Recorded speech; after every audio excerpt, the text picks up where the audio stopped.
So this is my talk, Prometheanism and Rationalism. I would like to thank Sam for introducing me as well. I'm going to dig into some of the themes that he discussed.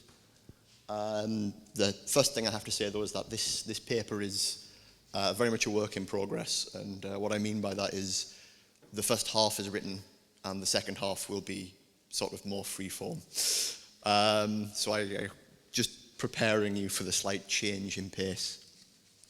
Okay, so you also have a timer? Great. Let's begin. Future shocks. How are we to cope with the end of history? It's easy to dismiss Francis Fukuyama's prophecy of unending Western liberal democracy from our current vantage point. But the truth is that we have yet to fully extract ourselves from the horizon of expectations that made this seemingly absurd pronouncement possible. We remain stuck in a historical frame that congealed at the close of the last century, when the sudden collapse of communism in the East and the gradual assimilation of countercultures in the West dissolved our popular images of the outside of global capitalism and opposition to mainstream liberalism. The result is what Mark Fisher calls capitalist realism, in which our collective inability to imagine a post-capitalist or even post-neoliberal society leaves us with little choice but to plan for more of the same. Incrementally improved consumer products, increasingly flexible working arrangements, and inexorable marketization of public services. There is no alternative. The present will go on indefinitely. The future has been cancelled. Nevertheless, there are signs that this horizon is beginning to disintegrate. The indefinite present is cracking under stress, and the future is slowly seeping back, unbidden, into our collective imagination. This has little to do with the global financial crisis and its ramifications. If anything, the crisis exemplifies capitalist realism's ability to render disruptive events normal. It is more to do with a network of self-reinforcing tendencies whose disruptive consequences are not simply difficult to predict, but impossible to normalize in the long run.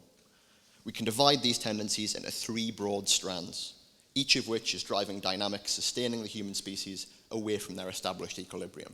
So here they are. Firstly, the dehumanization of the environment.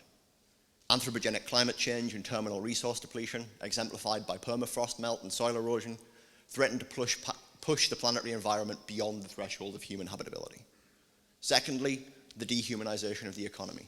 The current wave of technological automation, driven by advanced robotics, machine learning, and big data, is expelling labor from the production process faster than it can be reintegrated, disrupting the balance between labor and capital and threatening a phase shift in global capitalism.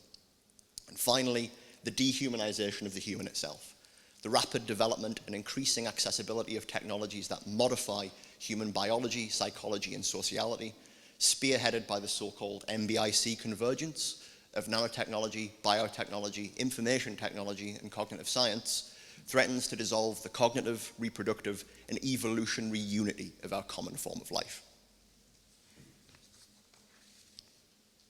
The sheer causal complexities of these tendencies has so far made them easy to ignore, but their continuing escalation will produce future shock on multiple fronts: ecological disasters, professional extinctions, and ramifying dysphoria. However it turns out, the future will not be more of the same, and we will be forced to face this fact whether we like it or not. This means reconstructing our horizon of expectations. The crucial question is whether we can do so in line with an egalitarian commitment to collective emancipation.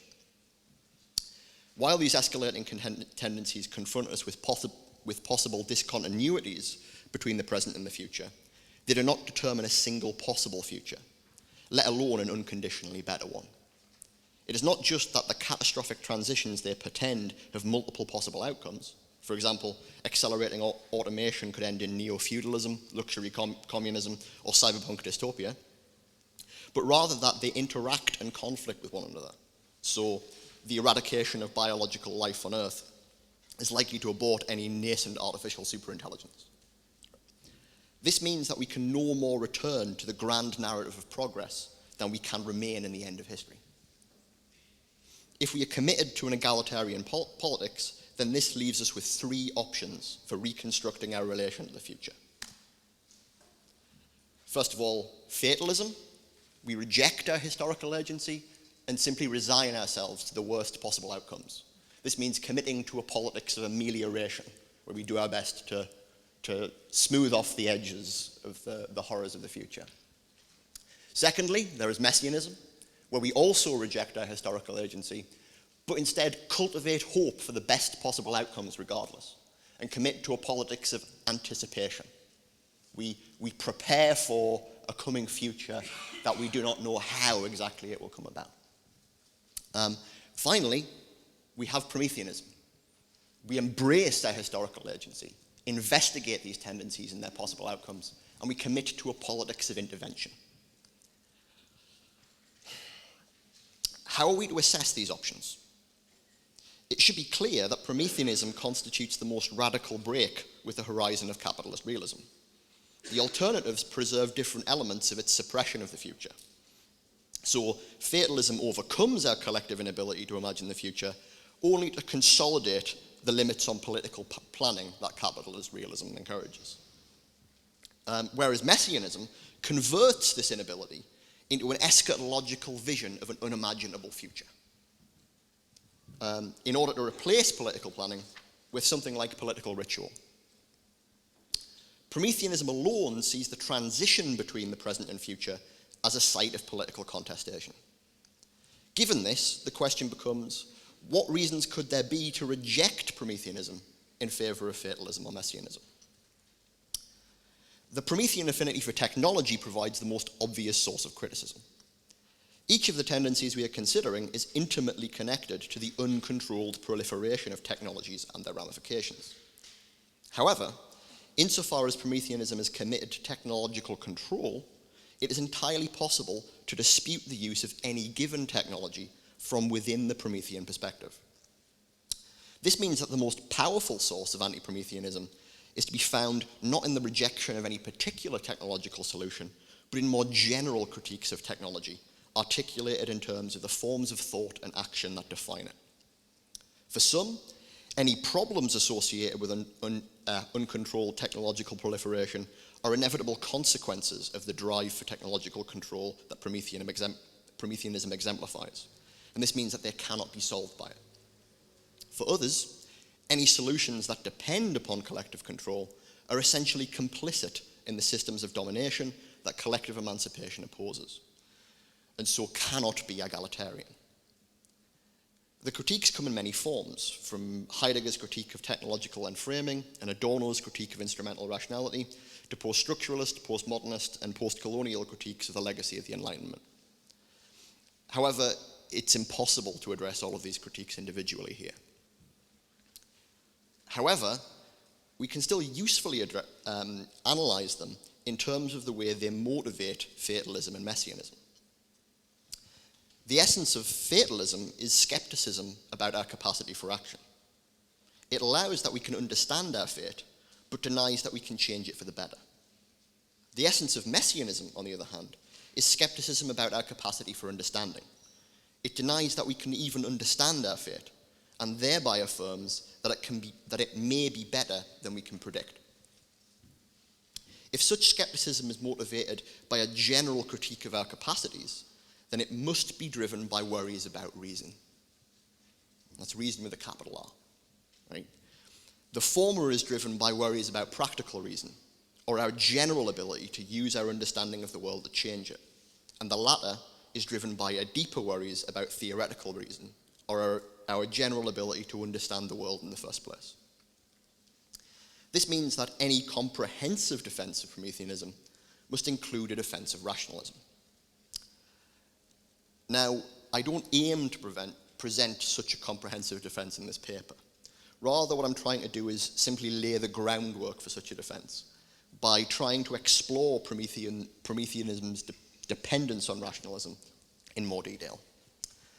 The way I'm going to go about this is I'm going to first return to the sort of mythological foundations of the Western tradition with the Prometheus myth, discuss how these lay the groundwork for the emergence of Prometheanism and rationalism in the Enlightenment in their classical forms. I'll address some issues for these classical forms, and then I'll move on to discuss contemporary forms of Prometheanism and how these are connected to contemporary forms of rationalism, or a contemporary form of rationalism, rather. So, mythology and enlightenment. If we were to explore the relation between Prometheanism and rationalism, then we must explain each position on its own terms. Let us begin with a provisional definition of Prometheanism taken from Ray Brassier. So, Prometheanism is the rejection of predetermined limits upon action and self-transformation. This suggests a very similar definition of rationalism as the rejection of predetermined limits upon thought and self-understanding. The parallel between these definitions then suggests an obvious connection between the two. If action is constrained by thought and self-transformation is constrained by self-understanding, then the rejection of limits on one implies the rejection of limits on the other. Therefore, Prometheanism entails rationalism. However, there is more to each position than these provisional definitions suggest, and more to their connection than simple entailment. For example, what constitutes predetermined limits in these cases? This crucial question is best answered by returning to the mythic origins of Western thought and showing how the birth of Prometheanism and rationalism during the Enlightenment responds to these myths. So, mythology. The foundational myths that establish the relation between humanity and nature in the Western tradition are the Judeo-Christian myth of the fall of man and the Greek myth of Prometheus' theft of fire from the gods. Both myths describe a prelapsarian state wherein all living things have a prescribed role in the order of nature, as represented by the divine will. The origin of humanity in each case has two moments.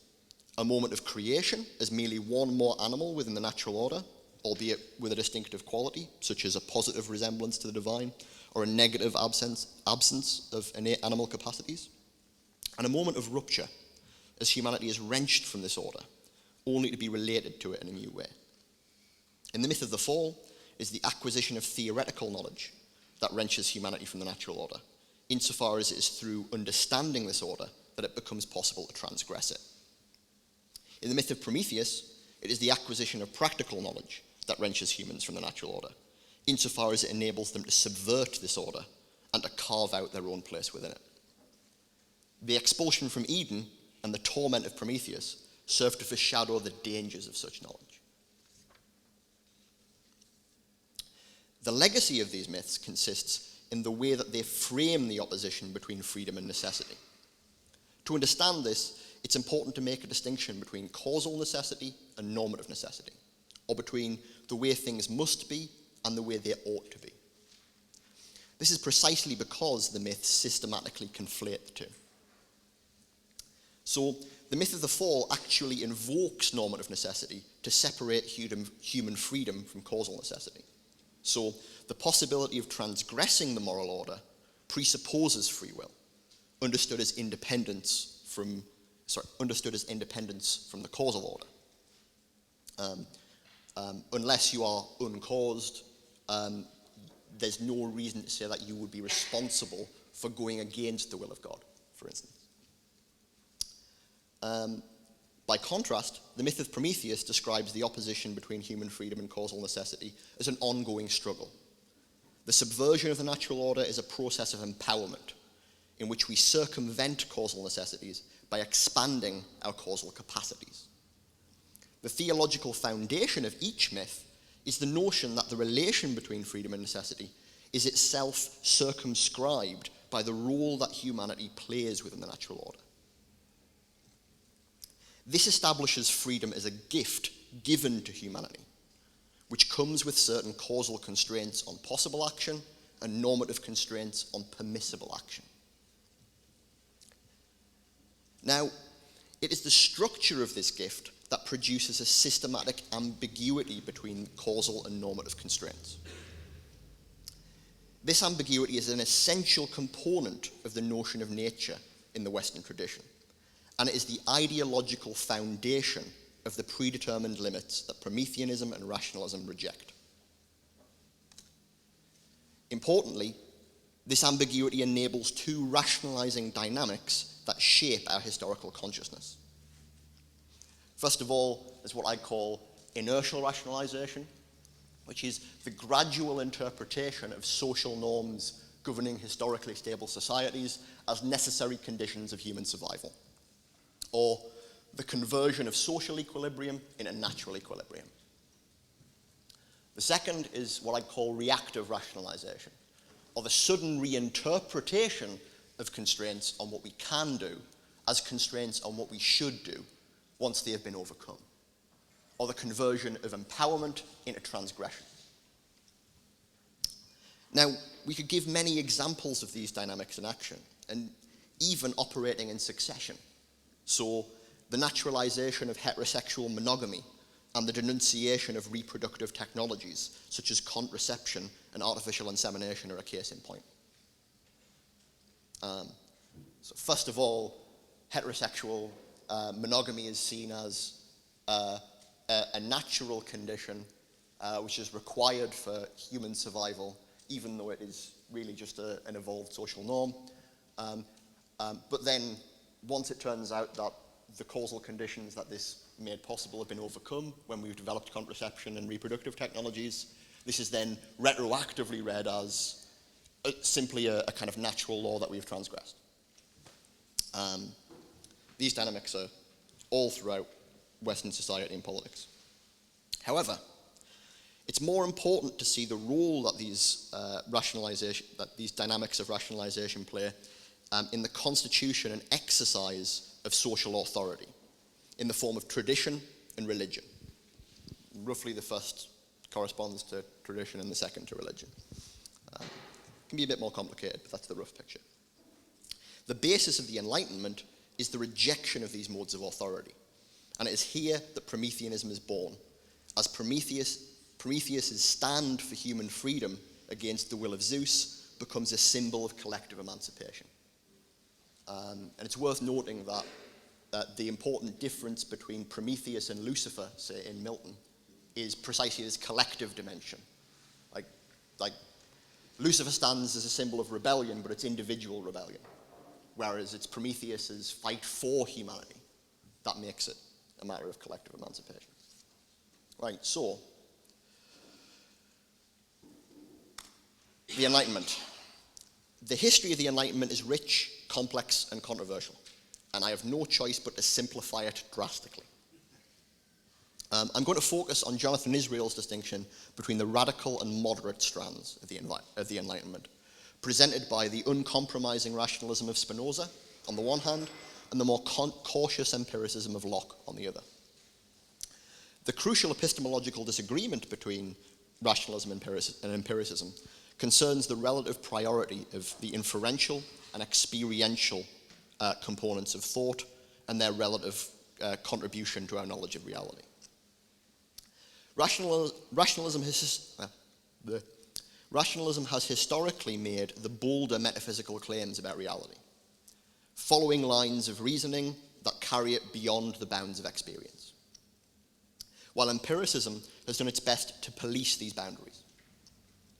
However, much as the rationalism of Descartes worked to reinvent Christian theology, the empiricism of Locke worked to preserve it from the more radical rationalism of Spinoza and his inheritors. This covert defense of religious faith was eventually formalized in Kant's transcendental synthesis of rationalism and empiricism. And this exemplifies the modus operandi of the moderate strand, the conservation of certain forms of traditional and religious authority in the face of radical critique. However, it is important to explain how the epistemological considerations motivating this moderation in the theoretical sphere, so in the metaphysical sphere, come to motivate moderation in the practical sphere, or in politics. The political radicalism of Spinoza's thought lies in its evisceration of the mythic legacy of the Western tradition. On the one hand, he strips nature of all normative necessity. There is no transgression, only empowerment. On the other, he dissolves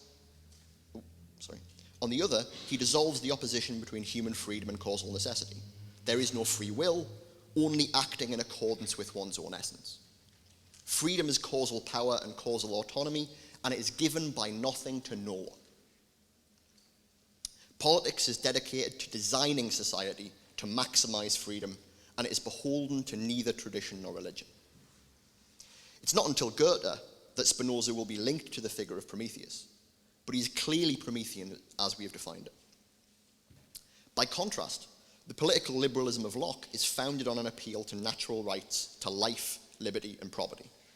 These rights place normative constraints on the exercise of political power over individuals, curtailing traditional and religious authority to some extent, but as has become clear in the intervening centuries, precisely how these rights limit the exercise of power and precisely who possesses them can be highly arbitrary. The fact that freedom remains a gift permits rationalization of the traditional power of landowners and the subhuman status of women, slaves, and the colonized. What does any of this have to do with epistemology? In short, it is the ineffability of the gift that protects rationalization from reason. It is extremely important to understand this theological residue correctly. The proliferation of political liberalism is associated with the rise of secularism in the West, and so we must explain how this ineffability is compatible with institutional agnosticism. The crucial point is that one can be actively indifferent to what gives the gift without being indifferent to what is given. We can be both thoroughly agnostic about the divine principle within nature, so God, and hopelessly gnostic about the divine spark within humanity, so the soul. Political liberalism remains committed to a notion of liberty founded on the independence of free will from the causal order. It is a normative framework that begins with choice and systematically ignores the causal conditions that enable choice. It is a demand for freedom that refuses to understand what freedom is. The consequence is a botched universalism, in which what it is to be a free agent has been implicitly indexed to a series of supposedly unmarked particulars, as the process of stripping away contingent characteristics halts at the edge of what it knows, namely the white, the male, the heterosexual, the bourgeois, the cis, etc. However, it is here that classical rationalism also falters. Its rejection of predetermined limits upon thought undermines its rejection of predetermined limits upon self-understanding. Its commitment to engaging with reason on its own terms, following lines of reasoning wherever they may lead, tends to obscure the causal conditions that enable such reasoning. This is nowhere more evident than in Descartes, where the purported self-evidence of the cogito conceals an unanalyzed and unanalyzable mental substance.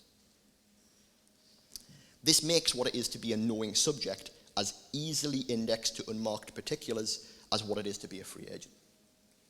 This is a criticism that even Spinoza cannot fully avoid. The obvious connection outlined earlier means that this flaw in classical rationalism undermines classical Prometheanism. If we cannot understand the causal constraints upon our reasoning, then how can we overcome them? Right. That's the end of what I have written. So from here on in, it'll be a bit more improvised. So, we have the background of Prometheanism and rationalism. We have a characterization of their classical forms and what is wrong with them, right? What's different about the contemporary forms? Well, let's start by thinking about some contemporary forms of Prometheanism and how they relate to the legacy of the Enlightenment. So first of all, this has already been mentioned by Bassam, left accelerationism. This is begun with Nick Cernick and Alex Williams' Accelerationist Manifesto, but extended by various things, including their more recent book, Inventing the Future, even though the word accelerationism appears nowhere in it. It's still the same set of concerns. So here's a rough definition. Left accelerationism is the insistence that the transition between capitalism and post-capitalism should be understood in the same terms as the transition between feudalism and capitalism, which means as a complex process that can and should be accelerated, rather than a radical break in the horizon of thought and action, right? Of the tendencies that I introduced at the beginning, the tendency that left accelerationism is most focused upon, not solely, but most focused upon, is what I call the dehumanization of the economy, accelerating automation and post-work politics, because it's this that is driving capitalism beyond itself. Not in a guaranteed way, right? The transition is not something automatic. This is not fatalism nor messianism. In fact, as I mentioned at the beginning, the point of a Promethean politics is this transition point is a point of political contestation. It's up to us to guide the transition between the present and the future. There are various other ideas associated with this and slogans. I've picked out a few. And these are kind of bound up within what you might want to think of as the aesthetic aura of accelerationism. There are a bunch of kind of aesthetic notions and images which are often, all too often kind of presented before the actual substantive content. But some important ones, no going backwards, right? There is no return to either an ideal prelapsarian state or to say something like post-Second World War social democracy, right? We simply have to go forwards, which means we have to pick the possibilities inherent within the tendencies in the present. Collective self-mastery. This is a crucially Promethean idea, the idea that we should come together in order to create a kind of collective agency in which we develop control over our own collective destiny. Left modernity, a kind of reappropriation of the legacy of modernism, much as I've been talking about a reappropriation of the legacy of the Enlightenment. Hegemony, which is to say a concern with political control and political power, the ability for anything like a left political program to actually develop the capacity to implement political policies. UBI, Universal Basic Income, seen as a particular point of contestation within this transition between the present and the future. Fully automated luxury communism. This is another meme going around, which is sometimes connected to this. And, of course, the hashtag.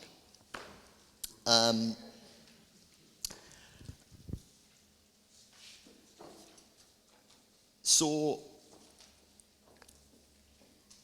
there's lots of additional things that can be said about this. But what I'd like to focus on is the opposition between left accelerationism and political liberalism. So I've already just talked a bit about political liberalism. However, the crucial thing to point out is that what I talked about as political liberalism as this kind of like moderate strand of the Enlightenment, which has kind of grown through democratization and secularization in the West, is very much, it's not so much a political position as the background of Western political discourse. And it has certain explicit forms. Like there are explicit political liberalisms, right, and explicit political ideas. But these are determinations of this more general position. And so the two I would like to address, two particular types of liberalism, are what we might call modern liberalism or modernist liberalism,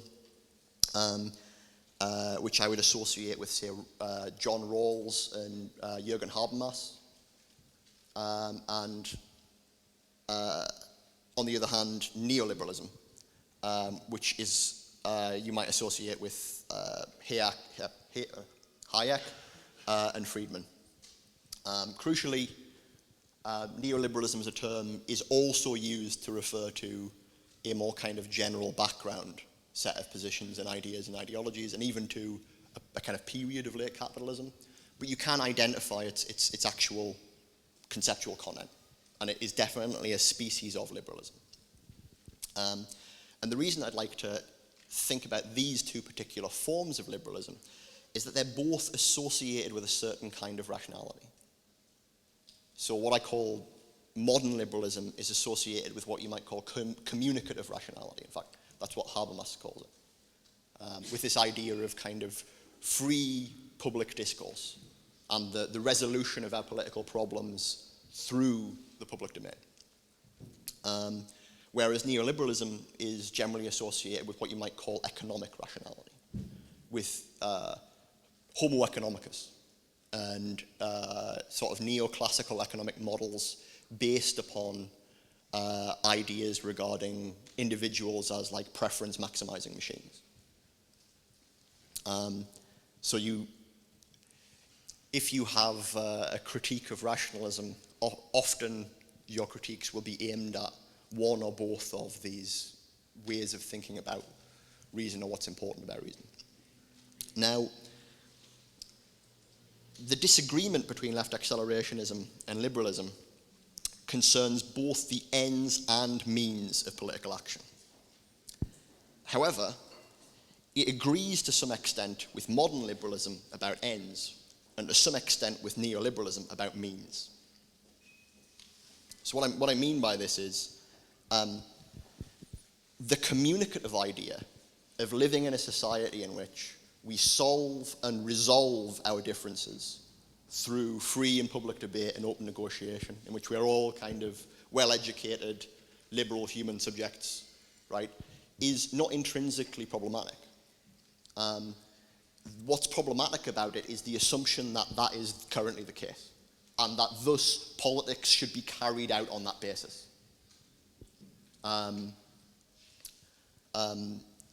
Similarly, on the other side of things, and this is what Nick and Alex do a good job of tracing in their book, is neoliberalism has been incredibly effective in establishing and enacting its political program.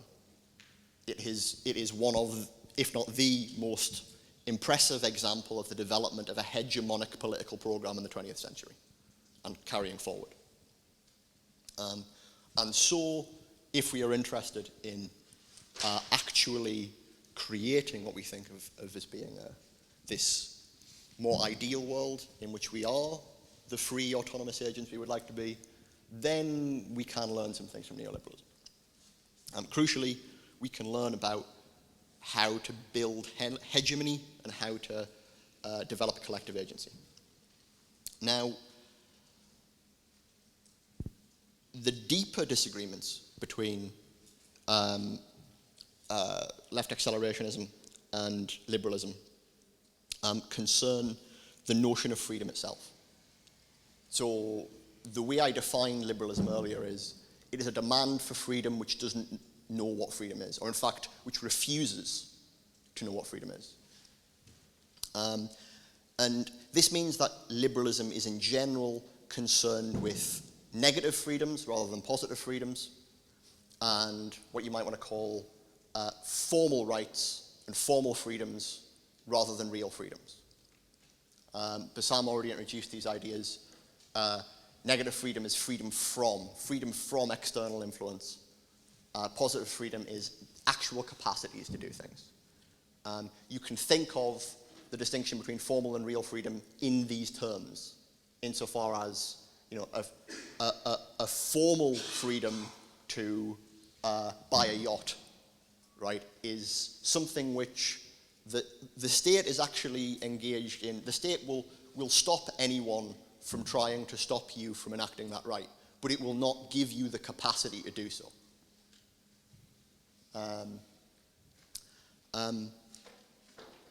Left accelerationism is based on this conception of positive and real freedoms, both in terms of the ideal, the end, and in terms of the means. But crucially, there's an additional distinction I would like to add in here, which is the distinction between what you might want to call rational and actional capacities. and this is a crucial development upon the liberal model, which is to say, a distinction between your ability to do certain things and your ability to make the choices to do those things. Crucially, what liberalism ignores is, as I said earlier, the causal conditions underlying the way in which we actually go about making choices. And this enables certain kind of crucial distortions of important political issues. I'm just realizing I should probably move on from this because I don't have too much time left, but very quickly, if you take the neoclassical model of economics, for instance, which is built upon this idea of homo economicus, or more formally on rational choice theory, this idea that we are preference maximizing machines. And you build your model on the assumption that basically this is kind of frictionless. More or less, people will optimize their actions in relation to their preferences. Right? If you think this is how the world works, or if you pretend this is how the world works, then more information is always a good thing. Right? More information within the market space, more options, right, are always better. Right? If you recognize that there are limitations placed on the way in which we make choices individually and collectively, this is not the case. More information means noise. Beyond the point at which you can actually process it, you have noise and you make worse decisions. Right? So from a political perspective, developing collective agency can involve actually working out ways to liberate ourselves from these kinds of specifically cognitive oppression. Right? One example. Okay. I'll say a couple last things, then we'll move on to xenofeminism. So, the real contribution of rationalism to contemporary Prometheanism is this focus on the actual constitution of freedom, what it is to be a rational agent, what capacities are involved in thought and action. And one additional dimension of this is not just an understanding of individual agency, but also collective agency. What is it to form ourselves as individual thinking agents into a collective cognitive system that is capable of processing information about its environment, political environment, and transforming this through certain kind of normative commitments into effective actions.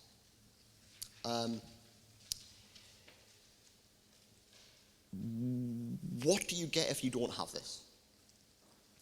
Crucially, what I'd say is, if you want an egalitarian sort of leftist politics of collective emancipation, which is opposed to liberalism in the same way that left accelerationism is, but you refuse to engage with an understanding of what individual and collective rational agency is, you end up with voluntarism. Volunteerism, which means you, in the individual case, this is very much like what I've been talking about in terms of liberalism, but in the collective case, you get something like insurrectionism. You get this idea that basically the collective will can't be structured, it can't be created. All you can do is wait for spontaneous uprisings of collective will. And it's this kind of position which feeds into fatalism and more often messianism. So you could think about Tikkun and the Invisible Committee. But even, I'd argue, some forms of communization theory and things like this. Right. I spent a bit too much time on that. Let's talk about xenofeminism briefly. So, xenofeminism is the other kind of contemporary Prometheanism I'd like to think about. So, I've defined it as the insistence that the artificiality of identity must be embraced. So rejecting the givenness of material conditions, such as sex, and social forms, such as gender, and harnessed as part of an exploratory program that progressively ramifies existing modes of selfhood and integrates them into a generic model of autonomy. So the focal tendency here is the dehumanization of the human, the proliferating technologies of selfhood, and this idea of emancipation through alienation. This is an interesting idea that maybe we could talk about in questions or later, but I'll leave it hanging for now.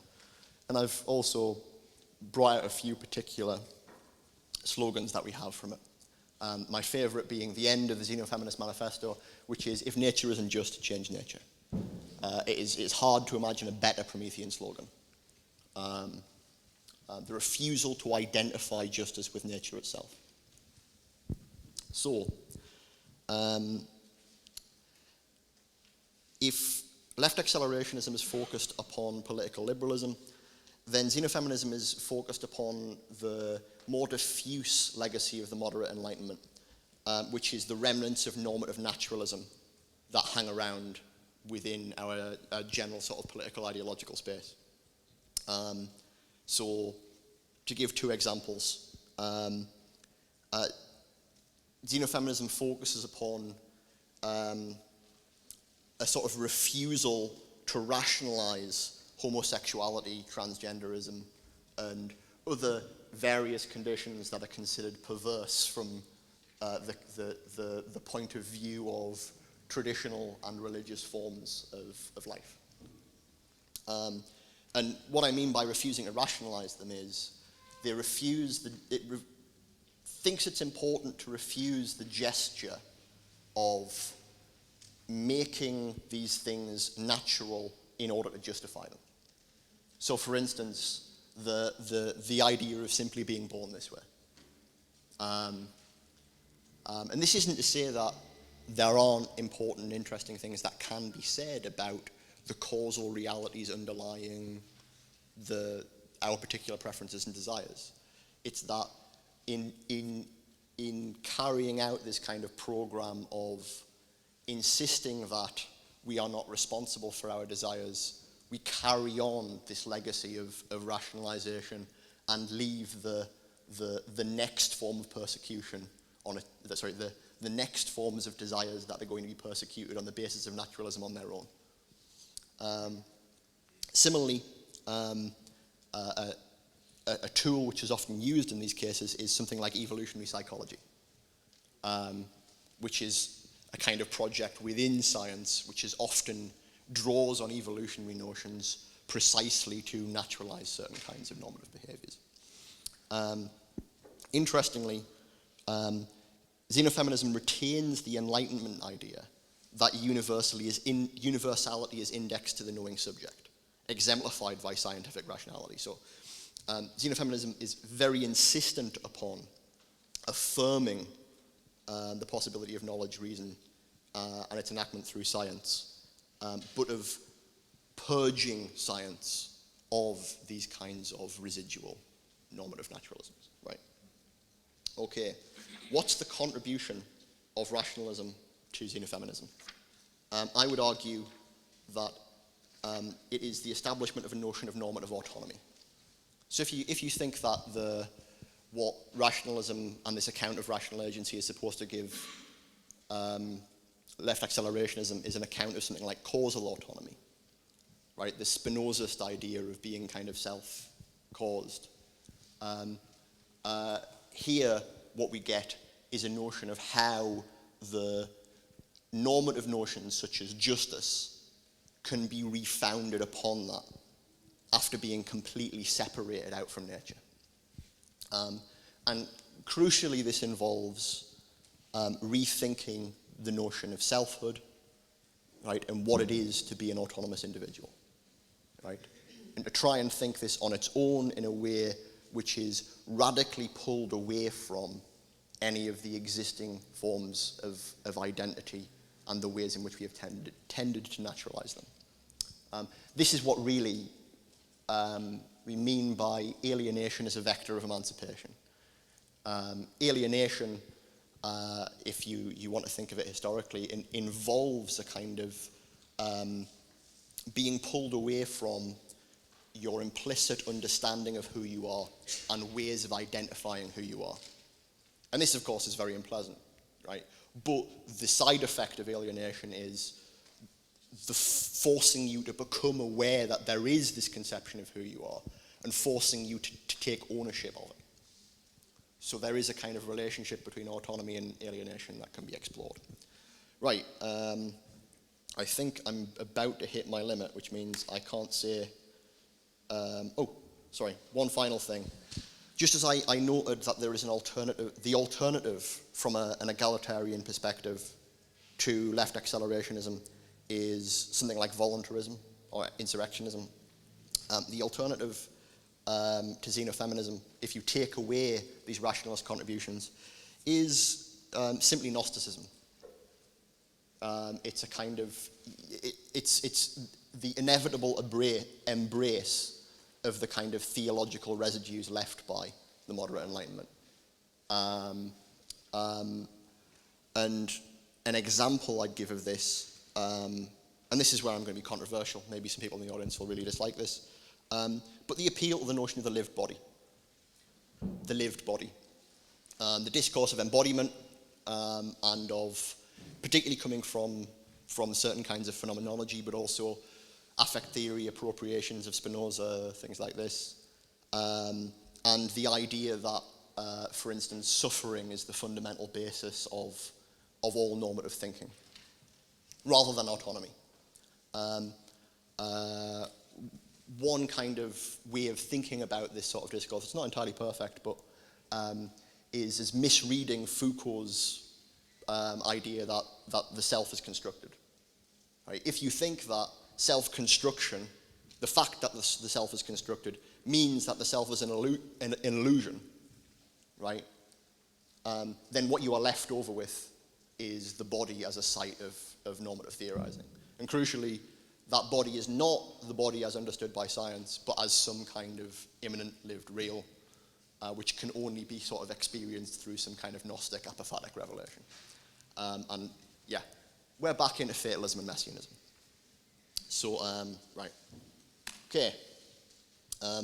I'll take a few minutes to try and explain some of the elements of contemporary rationalism that I think are providing the important, or not the only important, but certain important conceptual elements of these contemporary Promethean projects. So, oh, wait a minute. This is too far. Let's start with what reason is. So, what was wrong with classical rationalism was its inability to think about the implementation of reasoning within the world in causal terms. Thankfully, what we were given by the 20th century was computer science. And computer science is fundamentally functional. Right? It's about understanding the functional structure of computation and information processing, and how it is that these functional structures can be implemented by particular causal systems.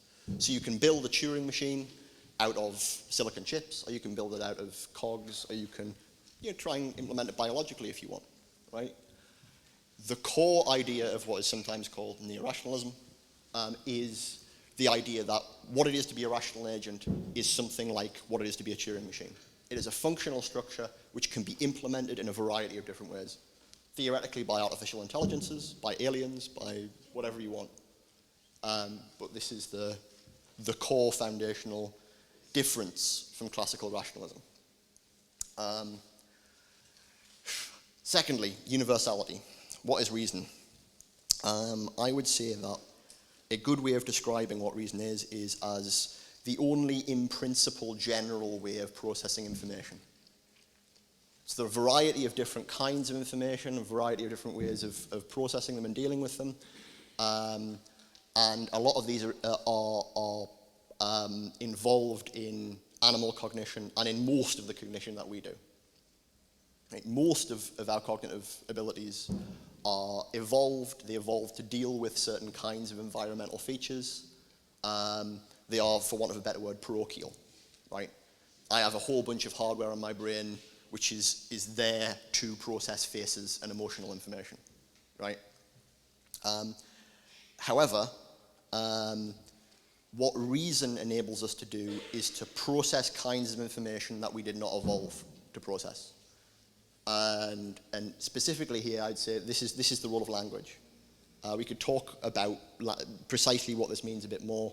It's a bit more complicated than just saying language. But crucially, although our use of all sorts of everyday words is based upon our more ordinary capacities to process information about our environment, there are other terms and other ways of using words. So for instance, the example I always use is electron, or even justice, right? These are things that we did not evolve to process information about. And it's only through our acquiring abilities to infer, to reason about these things using words, that we can process these kinds of information. There's some tricky issues here, but that's roughly what I'm going for. Now, a way of sort of two ways of thinking about this, which are related, are in terms of integration and consciousness and self-consciousness. How am I doing for time, by the way? I know I'm 50 minutes in, so I don't want to... Well, I mean, you probably... You should just finish it. Okay. So I'm just wondering in how much detail I should go into any of these things. So what I mean by integration is... this is something that comes from Reza Negrestani. It's taken me about 2 years to understand it, but it's very interesting. Is the importance of the relation between the local and the global, right? And this is a relationship in mathematics that is very complicated, but really enlightening for thinking about various things. And crucially, it's not simply about thinking about how you piece together similar parts into a larger picture. It's not simply about getting the same kinds of data, but about getting different kinds of data, heterogeneous data, and putting them together to form a consistent picture of the environment. So this is a big part of what our brains do. So the example I've given to a few people already is, like, I can see a car drive across this part of my vision, and that's visual data I'm getting in a particular spatial location, right? And then that car can disappear off my visual input, but I can still hear the Doppler effect going over there. That's a different kind of information, but my brain will seamlessly integrate them together into a picture of a single object, right? And in fact, what my brain does is to construct this simulation of the environment, right? A kind of an overall picture in which there are various unified objects that have supposedly consistent information attached to them. One way of thinking about what language gives us here is a sort of natural extension of this into the domain of various other different kinds of information. So it's on the basis of the fact that I can have this unified object in my sort of informational simulation that I can then tag that object with additional kinds of data. Like, I can hear that the car engine probably needs a tune-up, right? And so I can then put together other information I know from other places and say, well, actually, wait a minute, that's probably my friend's car, right? Maybe I should buy them a voucher for a free tune-up, right? And these are kinds of information that essentially, like, particularly if I'm the engineer, they're things that essentially involve kind of conceptual capacities that would not be possible without language, right? Thinking about this from a slightly different direction. This is an idea from Kant, right? So I think this is one of the most profound ideas in the history of philosophy, which is that there is no consciousness without the possibility of self-consciousness. Okay, right, what does that mean? What it means is it's not that everything we do has to be the result of reasoning, right? In order for it to be part of us, in order for it to be things that we are conscious of and that we are involved in, right? It's rather that there has to be the possibility of things we are doing being brought into and interrupted by and modified by our capacities for reasoning, right? So most of what I do in my everyday life, as will be the case with everybody else, is not the result of practical syllogisms. It's not conclusions you've come to by working them out on a piece of paper. Most of what you do is just embodied coping with your environment. It's using these parochial capacities for information processing, right? What makes these conscious is that there is the possibility of realizing, wait a minute, I need to think about this more. How does this fit? How does this integrate into my overall picture of the environment, including all of the kinds of information that are available to me, right? So self-consciousness is integration, but it's integration through inferential tracking and adjustment, right? Okay.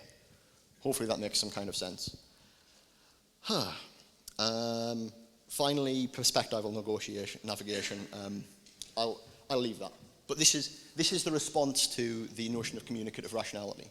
From this perspective, thinking about reason as sort of integration and self-consciousness, you can think about how communicative interactions fit into this idea of universal, in principle, general information processing, right? Okay, so, and I'll finish this and we'll stop. What reason is not?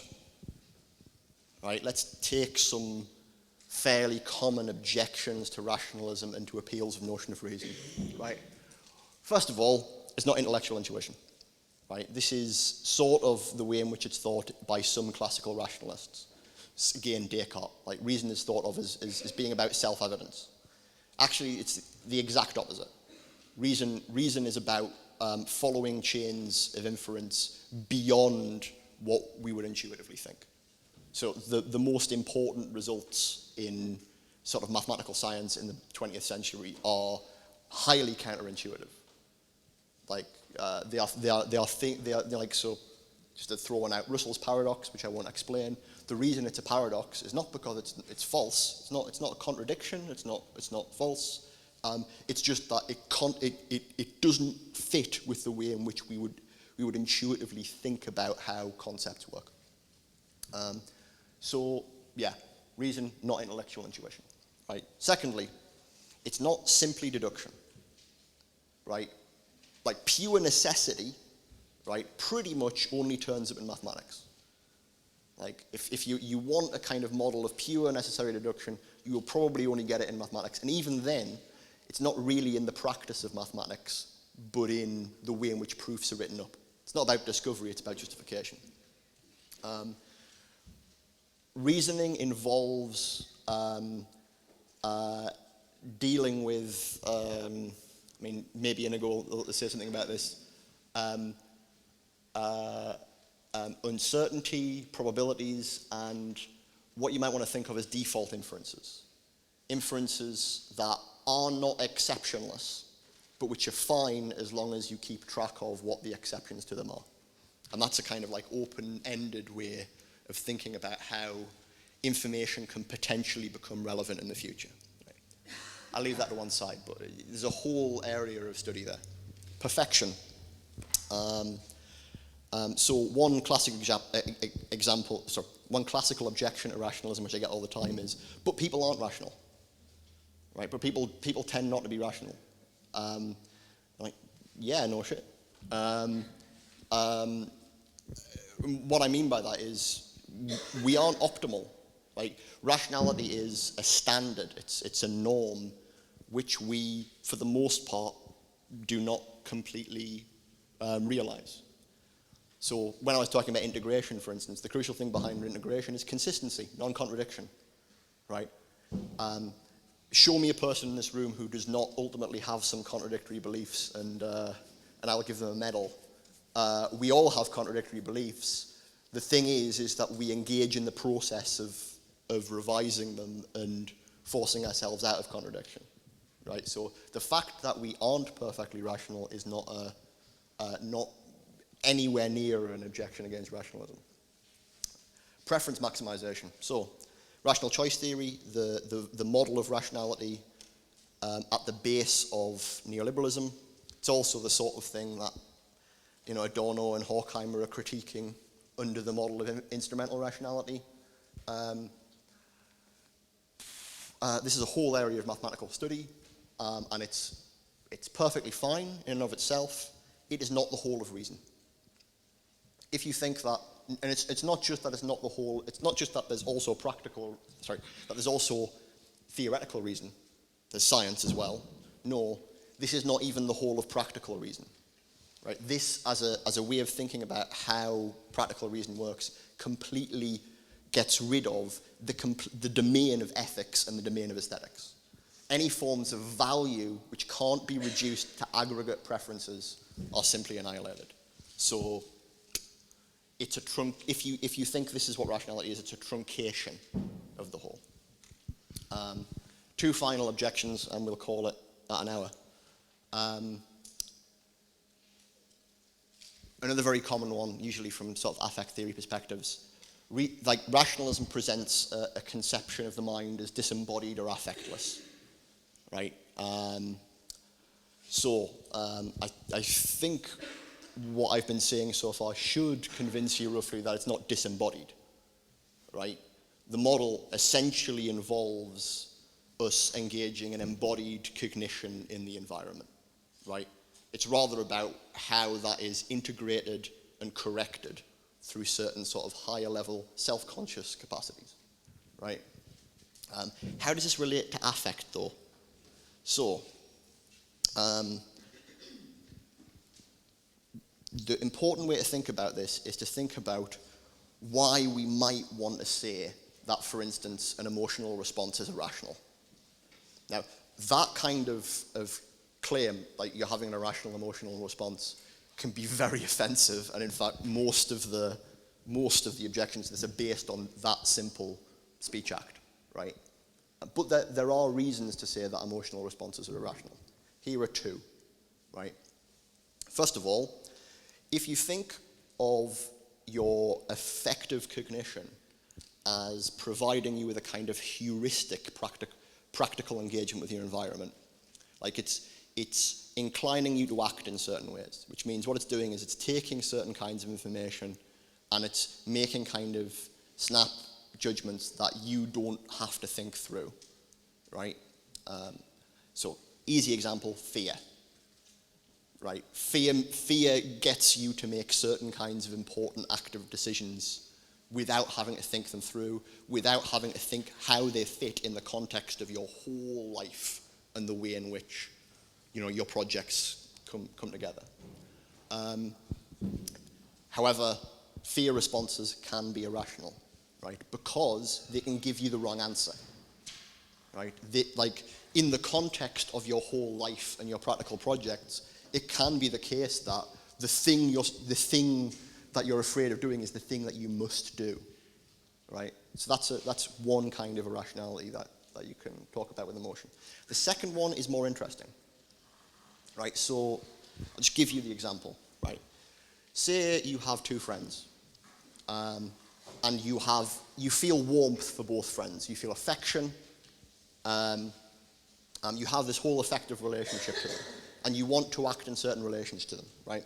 But one of them has somehow completely and utterly fucked over the other one. Or maybe they've both fucked each other over. There's some kind of important fundamental dispute between them, right? And only one of them can be right, right? When you are with both of these friends, you are inclined to agree, and you want to help that one and you want to help this one, right? Those are the local situations, right? Right? To try and globalize this, you've got to pick. You have to, and that means that one of your emotional responses is going to have to be seen as being, but what's going on here is that, crucially, friendship and affection and these sort of affective things, they're not simply heuristics, they are the motivations themselves. They're not a means, right? They are the actual end, right? And so in these contexts, what we're doing is we are trying to integrate our kind of affective motivations into a consistent picture of ourselves, right? So we are identifying particular kind of affective responses as who we are, as giving us what really we want. And the thing is when we are confronted with inconsistencies within these things, ways of conflicts between drives, conflicts between emotions, what we have to do is ask ourselves who we are and which of our feelings are the ones we want to identify with. And that's where autonomy really comes in. And that's the stuff to do with xenofeminism. And I'll leave normalizing tantalizingly hanging. We'll just stop there.